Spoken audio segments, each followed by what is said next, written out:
our attention to the big national story, and a very, very crucial story right now is the continuing standoff on the line of actual control between India and China. Today is critical because Defence Minister Rajnath Singh stood up in Parliament and on the floor of the House explained what really has been going on in official terms. One of the key highlights that he talked about is the number of times there has been a face-off. He explained that a build-up of Chinese troops was seen from April. The first sort of standoff took place in early May. There was a meeting on June 6th, and soon after was the Galwan Valley incident where we saw the loss of lives of 20 brave Indian soldiers. There has been another set of incidents on August 29th and 30th. He said India is all for resolving the issues peacefully but is ready and willing for any eventualities. Listen in to some of the key points that he made. चीन की सीमा का प्रश्न अभी तक unresolved है। भारत और China की boundary का कस्टमरी और ट्रेडिशनल अलाइनमेंट चाइना नहीं मानता है।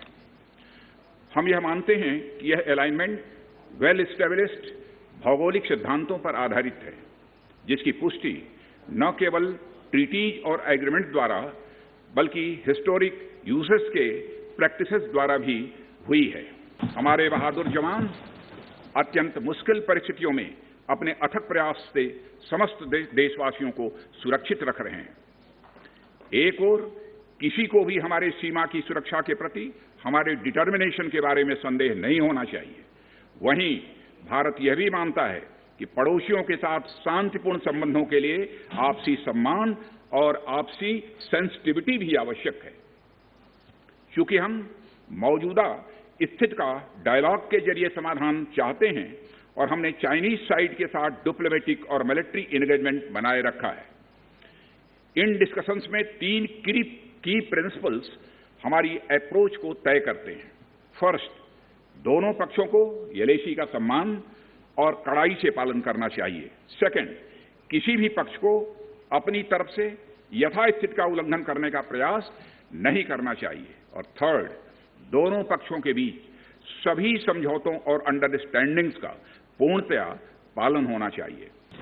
अध्यक्ष महोदय, मैं सदन को आश्वस्त रहना चाहिए कि हमारी आर्म्ड फोर्सेस इस चुनौती का सफलतापूर्वक सामना करेंगी और हमारी आर्म्ड फोर्सेस साथ ही साथ जिस प्रकार की उनके द्वारा आज भी कार्रवाई की जा रही है, जिस प्रकार से सीमा की रक्षा की जा रही है, हम सबको हमारी आर्म फोर्सेस के ऊपर गौरव है। अध्यक्ष महोदय, गौरव की अनुभूति होती है। Well, there was a ruckus at the end of that statement because opposition members of parliament wanted to stand up and speak but were not given that opportunity. The Congress staged a walkout on it. But I think I want to come to a very key point of what really the defence minister said and what kind of a message was sent out today. So joining us on that is Ambassador Leela Ponappa and Sushant Sareen, who's of course senior fellow at ORF. Welcome to both of you. Ambassador Ponappa, let me go across to you first and ask the very simple basic question of how significant it is that the Defence Minister of India stood up in the Indian Parliament and clearly spoke about aggression and violations of agreements by China on the LAC.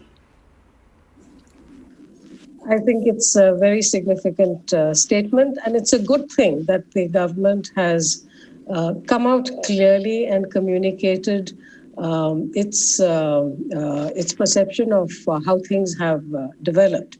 This is the kind of authoritative statement that we need, without any hype, without any sensationalism, but clearly stating the facts and also, interestingly, the background to how peace and tranquility were tried to be effected on the border. It was a statement of gravitas and it was called for.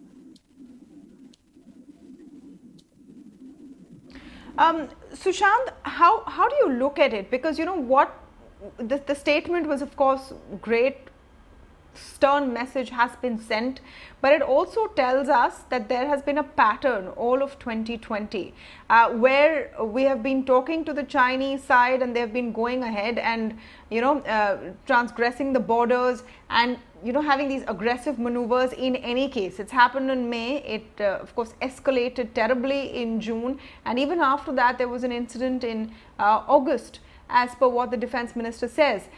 What does this tell us about the strategy that we're adopting so far? I think the strategy is pretty clear. We have drawn a line in the sand.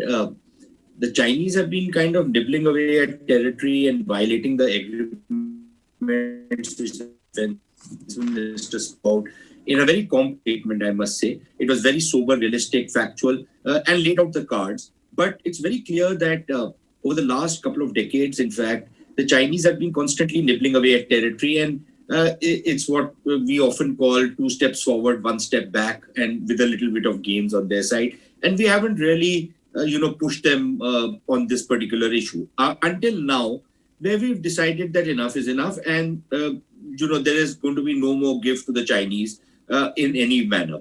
So I think that position has been laid out very clearly, not just today by the government, but I think also in the way the Indian armed forces and the government have responded to the challenge thrown by the Chinese.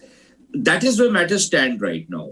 Clearly, while we continue to place our faith in all those agreements of 93, 96 and what have you, but the fact of the matter remains that I think those agreements have been observed more in their violation by the Chinese. There has been a sort of an uneasy peace along the LAC, but now the NAC nobody knows where the LAC is. So while we continue to say neither side should change the LAC, I think the only way you can move forward from here is that if you actually start delineating the LAC. And that's not going to be done overnight.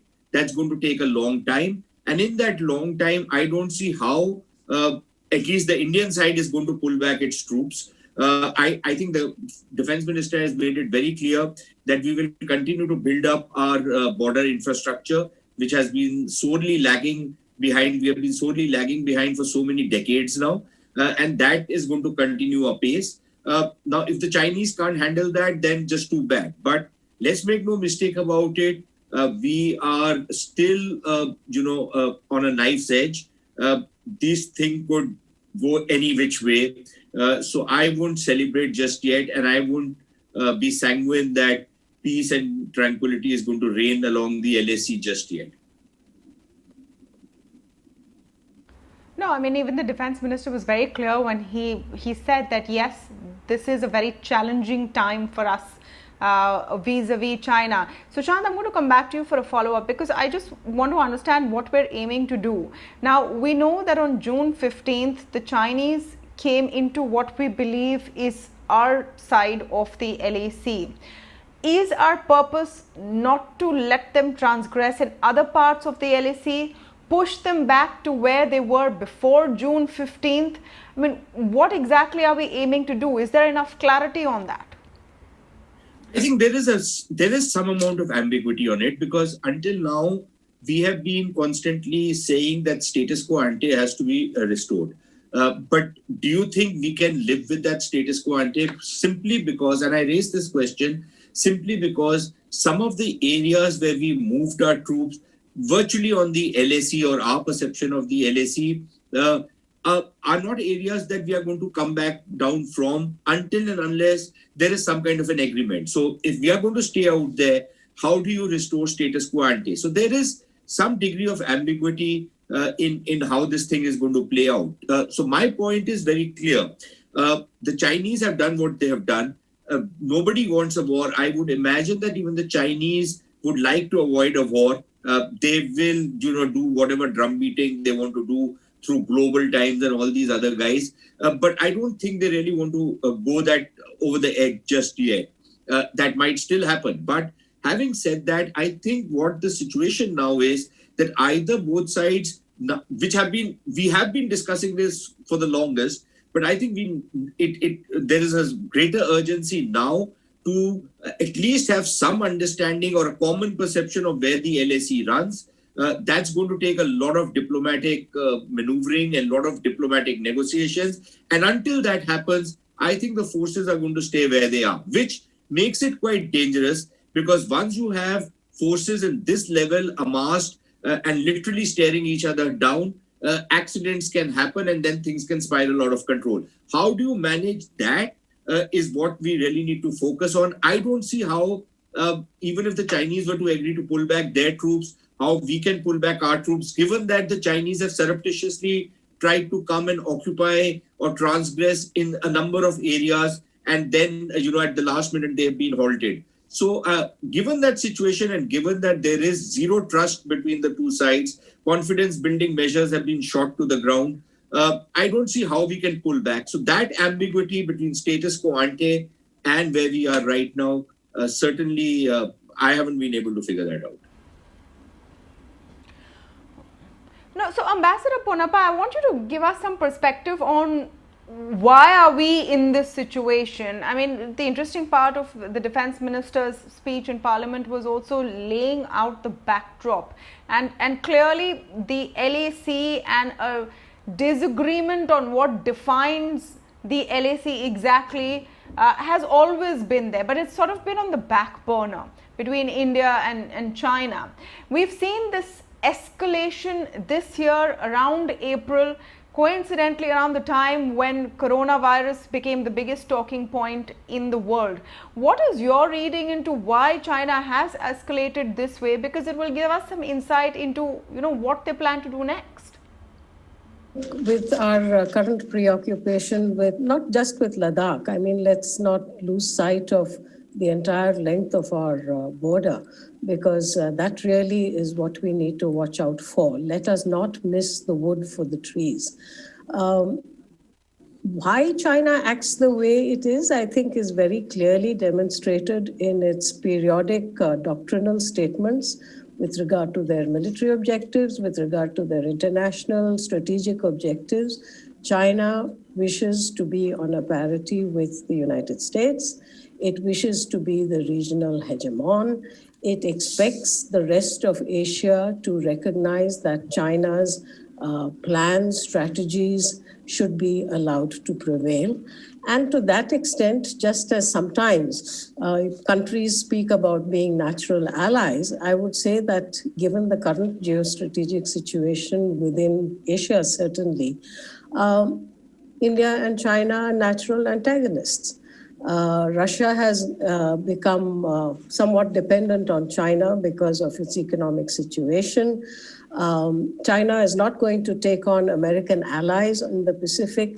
ASEAN has been cowed down, and that leaves India. And for point of fact, India is the only one that has actually this time stood up to China and said thus far and no further. So the assertiveness and the aggressiveness of China is part of a very long-term plan. Let's have no doubts about it. We talk about a border problem. A border problem typically would be when you have little bits of adjustment that need to be made. This is a territorial problem. They claim one of our states wholesale. They claim a larger part of another state and union territory, and so on and so forth. So there should be no illusions about what China's objectives are. We've heard about salami slicing. Sushant talked about one step forward, two steps back, and so on. There should be no illusions. All the talk about enough space in Asia and so on does not fit into China's own perceptions of what it considers a win-win situation between two major powers, namely itself and the United States. And India, therefore, is inconvenient. Now, I want to... Go ahead. I want to just... Yes, if you would allow me, Ambassador Ponappa, I just then, in that You're context, want to get a quick word from you on...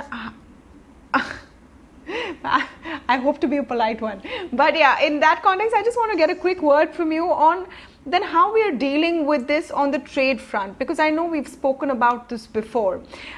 We have a two-pronged strategy, and one of those strategies is to reduce our dependence on China. Do you think it is also sending out a strong enough message?